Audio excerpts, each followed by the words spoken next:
గౌరవ సభ్యులు కాటేపల్లి వెంకటరమణారెడ్డి గారు.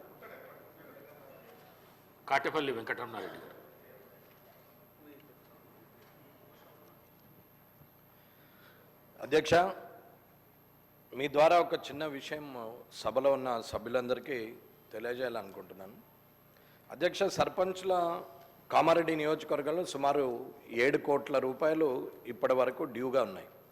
గత 2-3 సంవత్సరాలుగా పాత ప్రభుత్వమా కొత్త ప్రభుత్వమా అనేది కాకుండా సర్పంచులతోని పనులు చేపించి మన ఊరు మనబడి అని చెప్పి, వైకుంఠ ధామం అని చెప్పి, లేకపోతే ట్రాక్టర్ అనుకోండి, ఇంకోటి అనుకోండి, అందరూ చెప్పినట్టు అవన్నీ పనులు ఏదైతే చేపించారో సుమారు సీసీ డ్రైన్స్, సీసీ రోడ్స్ అన్నీ వేయమని చెప్పేసేసి ప్రొసీడింగ్లు ఇచ్చారు, మాత్రం శాంక్షన్లు ఇచ్చారు. సరే, పల్లెలు శుభ్రంగా ఉన్నాయా, పల్లెలు పవిత్రంగా ఉన్నాయా, లేకపోతే అశుభ్రంగా ఉన్నాయా, ఇప్పుడు అక్కడ రోగాలు వస్తున్నాయా అనేది పక్కన పెడితే పనులు చేసినటువంటి సర్పంచులు మాత్రం చచ్చిపోయే కాలం వచ్చింది. ఆల్రెడీ గత ప్రభుత్వంలో కూడా ఆత్మహత్య చేసుకునే సందర్భంలో చాలాసార్లు గౌరవ మాజీ మంత్రులు అందరూ కూడా చూశారు. ఎవరిని నేను పర్టికులర్గా విమర్శించట్లేదు. కానీ సర్పంచులు ఆడవాళ్ళు కూడా పనిచేసినటువంటి వాళ్ళు ఉన్నారు. వాళ్ళందరూ కూడా అందరూ చెప్పినట్టు అన్ని కుదబెట్టుకొని చేశారు. మిత్తికి కూడా సరిపోని పరిస్థితికి వచ్చింది. గత 3 సంవత్సరాలుగా స్కూళ్ళలో మన ఊరు మనబడి అని చెప్పి ఒక ప్రోగ్రాం పెట్టేసి అక్కడ బిల్డింగులు కట్టించేసి, వైకుంఠధామం అని చెప్పి అక్కడ పెట్టించేసి శాంక్షన్లు ఇచ్చిండ్రు తప్ప ఫైనాన్షియల్ అప్రూవల్స్ తీసుకొని ఇప్పటి వరకు కూడా వాళ్ళకు బిల్లు పేమెంట్లు రాలేవు. గత ప్రభుత్వము చేయించినటువంటి పనులు ఎన్ఆర్ఈజిఎస్ ద్వారా కావచ్చు, లేకపోతే ఇంకొక ఫండ్స్ ఏదైనా కావచ్చు, కేంద్ర ప్రభుత్వమే రాష్ట్ర ప్రభుత్వమే అని చెప్పి రాజకీయం చేయట్లేదు. అది ఏ ప్రభుత్వమే అనేది ఇక్కడ ఉన్న సభ్యులందరికీ తెలుసు. కానీ సర్పంచులకు డబ్బులు రావాలనేది ముఖ్యమైన సందర్భం. ఇక్కడ ఉన్నటువంటి పంచాయతీరాజ్ మినిస్టర్ కానీ, లేకపోతే ఫైనాన్స్ మినిస్టర్ కానీ, లేకపోతే ఫైనాన్స్ సెక్రటరీ అయినటువంటి రామకృష్ణారావు గారు కానీ, ఇక్కడ ఉన్న ముఖ్యమంత్రి గారు కానీ, శాసనసభ్యులు కానీ, ఇది ఒక్కరి సమస్య కాదు.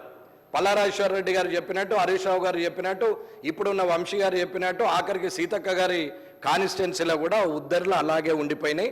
వాళ్ళ బతుకులు బండలైపోతున్నాయి. వాళ్ళు చచ్చిపోయే కాలం వచ్చింది. అది ఏ సర్పంచులు ఏ పార్టీకి సంబంధించిన వాళ్ళు అనేది పక్కన పెడదాం. కానీ గత ప్రభుత్వంలో ఏ ప్రభుత్వం ఉంటే ఆ లోకల్ బాడీలో ఆ ప్రభుత్వం సర్పంచులే ఉంటారు, ఎంపీటీసీలు ఉంటారు, జడ్పీటీసీలు ఉంటారు. ఒకవేళ అటు ఇటు మారితే మారుతారు. కానీ పని చేసింది మాత్రము ప్రోత్సహించినటువంటి అప్పటి మంత్రుల, అప్పటి శాసనసభ్యుల, లేకపోతే బాధ్యతగా అదే చైర్ కంటిన్యూ చేస్తున్న ఇప్పటి కొత్త శాసనసభ్యుల, కొత్త మంత్రుల, కొత్త ప్రభుత్వం అనేది పక్కన పెడితే వారికి డబ్బులు ఇవ్వాల్సిన అవసరం ఉన్నది. వాళ్ళకి ఇవ్వనే ఇస్తలేరు. ఇవ్వాలంటి వరకు కూడా ఏ గ్రామంకి వెళ్ళినా వాళ్ళు చూస్తే కాళ్ళకు మట్టెలుండవు, మెడల కనీసం పుస్తల తాడు కూడా ఉండదు.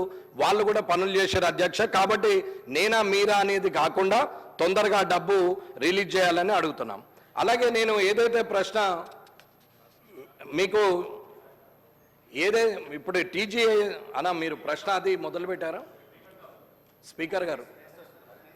ఇప్పుడు ఇదైతే మీరు ఖచ్చితంగా డబ్బులు రిలీజ్ చేయాల్సిన పరిస్థితి ఉన్నది అన్న. ఒకరి మీద ఒకరు దూషణలు చేసే కన్నా సమస్య పరిష్కారం దిశగా ప్రభుత్వం ప్రయత్నిస్తుందని అనుకుంటున్నాం.